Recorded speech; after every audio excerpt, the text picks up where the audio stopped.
get us started. Coach, tweet came out that Wade had about the same numbers for the first time since Steph Curry over the last little bit. What has caused the little run he's on, and what have you seen from him over that time period that put up that kind of production?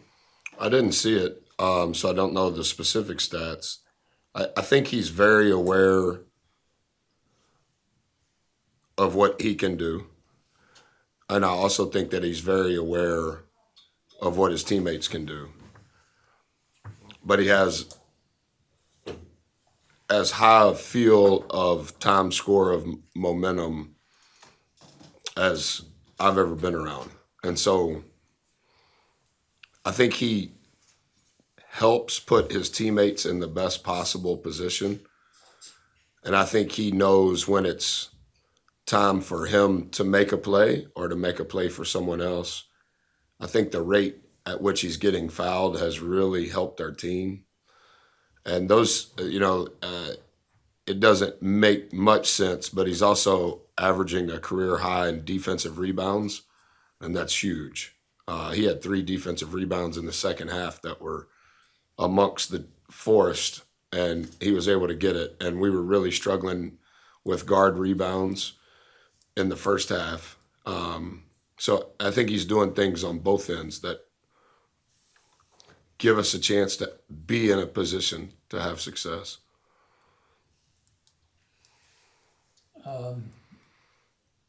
Mississippi State, really good defensive team. You are really Third best in the country. Yeah, their defense is dramatically ahead of ours in all of the metrics. They're third best in the country. Tennessee was 1.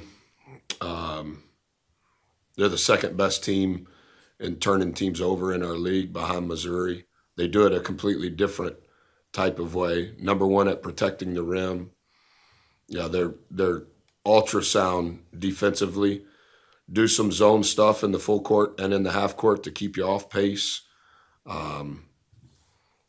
Predominantly man with really long, big, strong, athletic players that can guard multiple positions. They switch a lot. Sometimes they switch everything, keep the ball in front, stay out of rotation. Coach Jans is, I know he's not known nationally. He soon will be, but he's as good a coach in between the lines as anybody in the country. Anything in particular you'd stress your guys to expect from the team, not just a road environment, but a team kind of backs up against the wall playing for their NCAA tournament lives? So are we. Yeah. Yeah, no, we're in the same position. You don't feel like you've got a spot nailed down now? Olin, have you been here and we had a spot? Well, I haven't been here at a point where you are. We were ranked Wow. 36th in the net last year and didn't get an invite. But I think you're like 22 or 23. Today. It's 10 days to go before the conference tournament. All right. Does this? Do you sense that this game will? I mean, it's obviously a huge game for everybody, but is Anderson Garcia the type of guy that you would sense that it would mean anything more to him since he's playing for? I think it's becoming more commonplace in the portal era. Obviously, we've played Arkansas a few times. We haven't played Michigan State. We haven't played Duke. And it's only been going on, I guess, for 2 years now. But I think that that's going to kind of become commonplace. Kids used to say, yeah, I remember him from this team in AAU. And now they say, no, I remember this kid from Division I school. Like number 10 on their team, we played against him when he was at Oregon State, right? And so, especially early in the season, when there's not much content on what they're doing for their particular team, you're showing clips of the last school they played at. So I think in this new model, I think it'll become commonplace. But they have a new staff with many new players, so he knows some of those kids, but they're playing a completely different style than they did under Coach Holland. This would be considered a quadrant 1 victory. Yeah. So would you feel comfortable about your NCAA tournament life then with one of Yeah, those I don't want wins? to. I haven't said anything politically charged this year, and I'm going to try to stay away from it. It would be, I think, our sixth quad one win. I think our sixth one was actually Tennessee, and I think Auburn became a quad two when we played them at home. But I anticipate they'll end up being a quad one. So. Now, this is the best conference start you'll have had per Brad since your 1979-80. Just as a retrospective, Were you born then? I was not. I was not. It's a long time. Another 7 Olin years. was. Olin was. I was graduating high school. What, as a perspective, what do you remember about Coach Metcalf and just basketball at that time? Just bits and pieces. I've done some research when I was hired here on Coach and what he accomplished over decades. Obviously, Coach Thornton is probably my number one conduit to that era. Coach Gillespie was always very high. I think it was my second year here, so 05, 06, we started the Shelby Metcalf Classic. That was when the NCAA had changed kind of how you could have tournaments. I can't remember how that worked. Kind of what an MTE is now. It was the initial era of some legislative change where you could, in essence, host a 3-game tournament. And then Rock actually played in that tournament the year I was the head coach at New Orleans. Lamar was in I guess what was the second annual Shelby Metcalf Classic. I enjoy learning, reading, studying those coaches that were able to stay at a place for such a long period of time. Similar to what I said about Coach Blair last year, that era of college athletics is over. There's still some coaches that started long before, but you just don't find that anymore. Was Coach Metcalf the coach here 29 years? Something like that. He's a long time, I know that. Yeah, it could have been 30.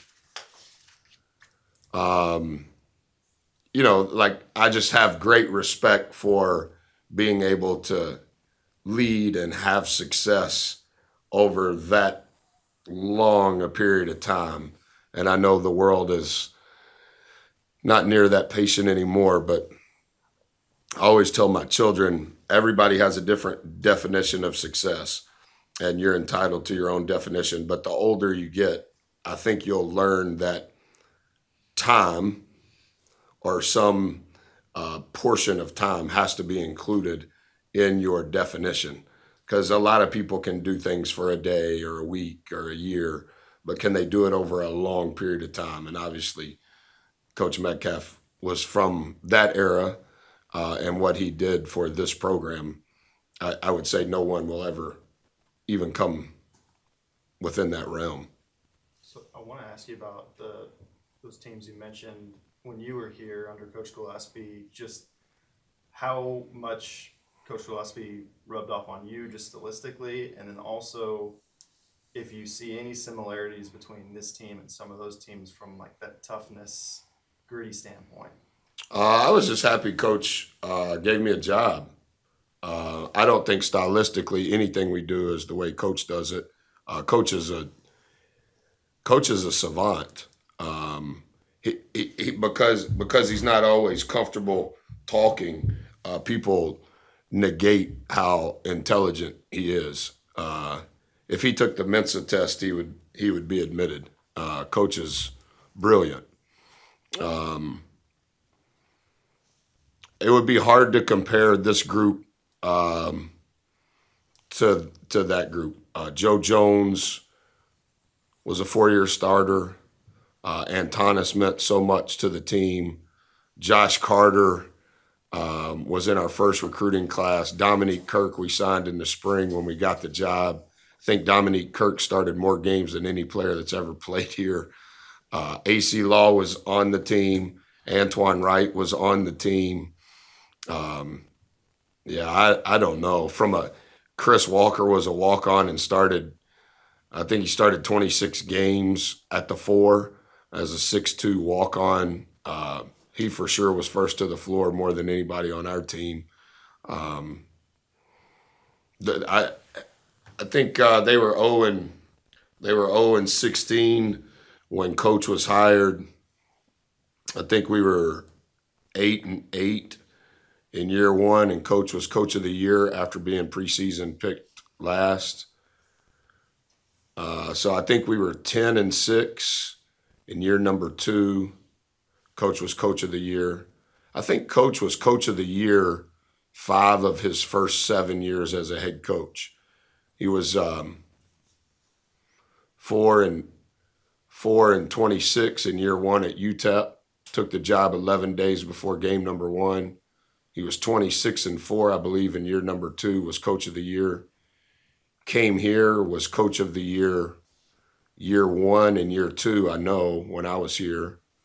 Was Coach of the Year at Kentucky. Yeah, I forgot what your question was, but that probably suffices. What are some of the keys in order to be successful tomorrow afternoon? They are really, really big. They do an incredible job of protecting the rim defensively. Number 1 has the highest usage rate of anybody that we've played with his size. He leads the team in field goal attempts and has never taken a 3, and he's their leading scorer, and he is their leading rebounder, offensive rebounder and defensive rebounder. He leads their team in block shots. It's very rare that you would find a player who is tied for turnovers, is 4th on their team in assists, leads their team in field goal attempts, field goal makes, free throw attempts, free throw makes, offensive and defensive rebounding, and the highest usage rate, and has never taken a 3. The paint and what transpires in the paint on both ends, I think, is what will be the key to the game. And then just put everything aside, what you guys have on the line coming up the next 7 days. Yeah. You guys are such a fun group to watch. Have you been able to just kind of step back and enjoy the ride you're on? Not very well. I not because I'm being a jerk in my response. I think that it's very rare. You would have to do some research over the last 10 years. Power 5 teams that have had a chance and have won their league. We only have 2 losses after 15 games. Normally, that's enough to win the league. Statistically speaking, if you look at what has transpired thus far in the SEC, with 4 games to go, we were assured a top 4 seed. That rarely ever happens with that much time to go. With 3 games to go, we're assured a top 3 seed. That rarely happens. And I haven't had time to do it just because of my schedule, but I would be interested in the Pac-12, the Big Ten, the Big 12, the ACC, and the SEC in the last 10 years. What is the average number of losses in conference play of the teams that have won an outright league? We won the league at Marquette the year we went to the Elite 8, but we tied. And we were 14-4. And at that time, the Big East was the best league in the country. So I think I will enjoy it. I love being around our guys. I know the results make it easier, but I love who they are as people. I think that's a big reason why we're in the position that we're in. I think the continuity of our staff on and off the floor is as good as I've ever seen.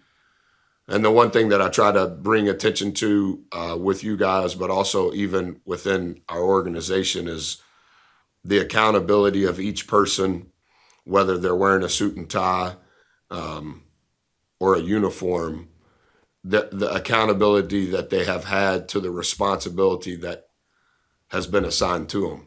I think to be able to be 13-2 after a 6-5 start speaks to the willingness to work really hard and try to perfect what it is that you're in charge of. And that, for me, just because I like to work, that's a joy in and of itself to see that growth. But I think when it's all said and done, I think I'll try to find some time and relive some of it, because you don't really have much of a chance to relive it because you're trying to prepare for the next one. The pace doesn't change, like I talked to our guys 2.5 weeks ago. We're always talking about intangibles and things that is commonly not seen or commonly not talked about, and how we have to compete in those things. And we give words to what those intangibles are. But it was 2.5 weeks ago before our home game against Auburn. Yeah.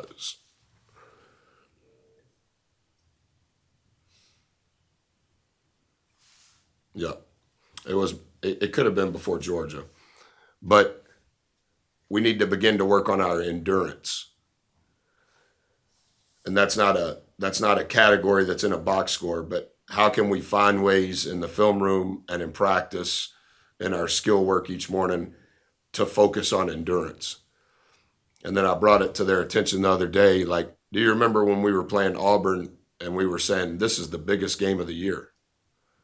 Yeah, I remember. And do you remember when we played the next game, it seemed bigger than Auburn? And then when you played Arkansas, it seemed bigger than Auburn. And then at Mississippi State, it seemed bigger, or at Missouri, it seemed bigger. Yeah. And then when you play Tennessee, you're like, Buzz, this one has to be the biggest, right? This is the biggest one. Yeah, it is. It's the biggest one. And now here we are 2.5 days later, Mississippi State is bigger than that one. And so the crescendo of the endurance required, it's hard to relive any of it, right? You gotta move on. Even though it's good and you want to enjoy, you have to move on. In watching some of this stuff, would you have enjoyed coaching in a non-shot clock era? I don't think so. Yeah. First of all, I'd be ill-equipped because in my career, it's always been there. I think early in my career, though, Travis, I can't remember, when did it change from 35 to 30? I have to look that up. Yeah. Yeah. I think my career started when it was 35. Mm-hmm. And in truth, it didn't really come into play. But when it went to 30, now all of a sudden you start seeing teams like what we do. There's some level of pressure. Very rarely do teams just, we're going to let you dribble across half court and we're going to guard you for 26 seconds. And, for over a decade, they've been saying that they're going to move it to 24 like they play in the NBA, which I think would change offenses and defenses even more. So I don't know. I would have to think on that. I don't know what I would think about not having a shot clock. I guess just hold the ball. All right, Do you foresee Manny being back before a conference championship? I don't know. He's progressing, but when will he play? I don't know. He's been out for so long. I think he's starting to get his wind a little bit because he's been doing more skill work and bits and pieces of practice, and we haven't had any hiccups. He's been back to the doctor to confirm everything's still fine. He's got like pad taped, and that seems to, after he does that for a certain period of time, he's able to wear less on his hand. And so I think he's getting more comfortable with that too.